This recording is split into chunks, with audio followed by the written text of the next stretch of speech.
The M5 iPad Pro is great.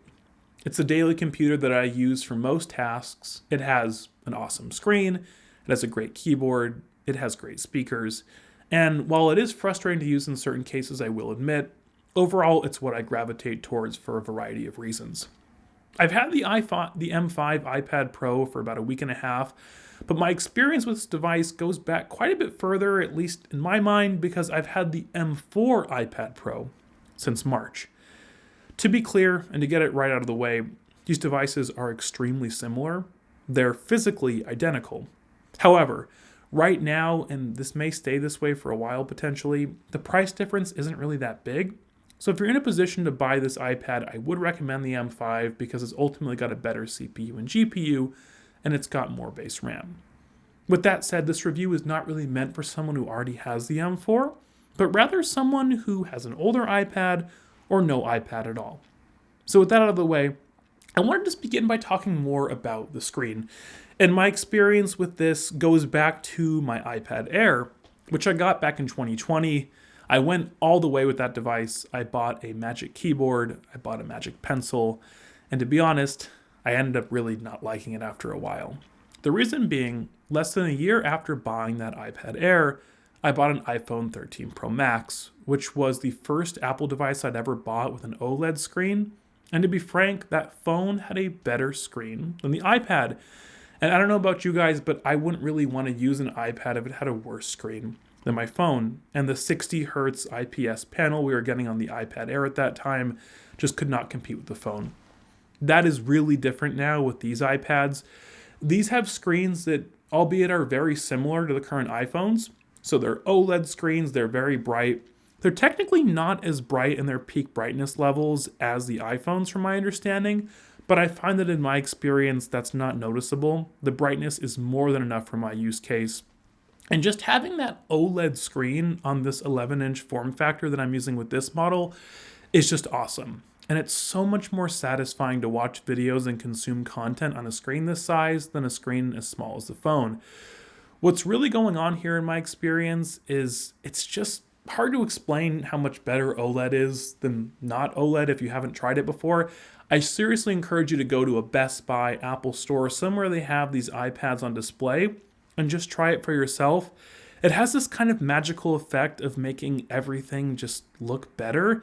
And again, ultimately, I'm not going to use an iPad if it doesn't have a more satisfying screen to use than my phone, and that is definitely the case here. When I'm watching YouTube, this is always a device that I'd reach for. And I'd also say that that extends to the Magic Keyboard. I consider this to be kind of a must-buy accessory with this iPad Pro.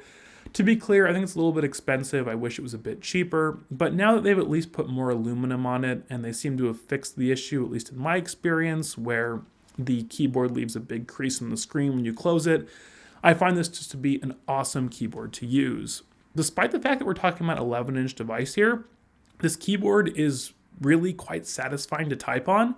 These reviews, which are not scripted, but I write sort of a guide for myself or an outline before every video, I write all of those without fail pretty much on the iPad Pro, and I'm not complaining. It's just so satisfying to sit on my couch and write on this pretty thin and light device.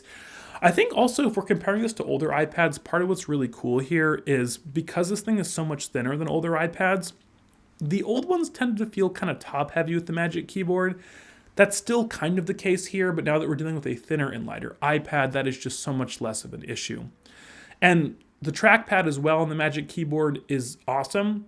It's really small, but I find that it feels just as good as a Mac trackpad. I'm someone who really loves trackpads. I really don't use mice anymore at all for that reason. So I don't even find that I'm really using the touchscreen all that much on the iPad. I just really kind of prefer that Magic Keyboard setup. I'd say as well when it comes to this experience, I have to talk about the speakers. If you've seen my recent videos, you'll know that speaker quality is pretty important to me. As much as I love the iPhone Air, I was disappointed that it had not so great speakers, and the iPhone 17 Pro, while not really being my cup of tea because it was so thick, did have really pretty great speakers for a phone. With all that said, I bring it up to say the speakers here on the iPad Pro are just so much better than any phone, frankly, at least any phone that I've tried. And as a bit of a self-proclaimed audiophile, I'm even comfortable using this to listen to music. And when it comes to watching videos, I really prefer to use the speakers on this iPad even compared to my AirPods. I just find that it's kind of nice to give my ears a rest sometime, and the quality is just awesome on this iPad. The speaker quality is fantastic. You may have heard that in other reviews in the past, but again, if you get a chance to try one of these for yourself, you really do need to. It's just so awesome.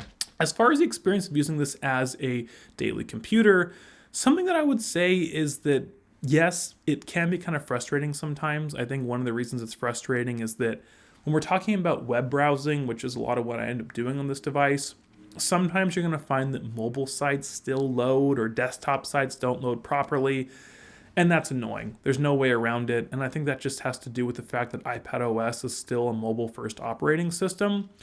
With that said, it doesn't ruin my experience, and I'm not going to lie, I'm such a sucker for the hardware on this device that I can kind of look past that. File management is also still annoying. It just feels like you're doing file management on a phone, and I just find it to not be super intuitive. So while you could do something like use DaVinci Resolve on here to edit videos, it's a pretty similar system from my understanding, but a little bit stripped down, or edit videos with Final Cut Pro, which from my understanding is quite a bit more stripped down, but still functional. I personally wouldn't do that. I'd still use my Mac just because of that file management system, which just tends to be frustrating. Background tasks are also kind of a frustration point.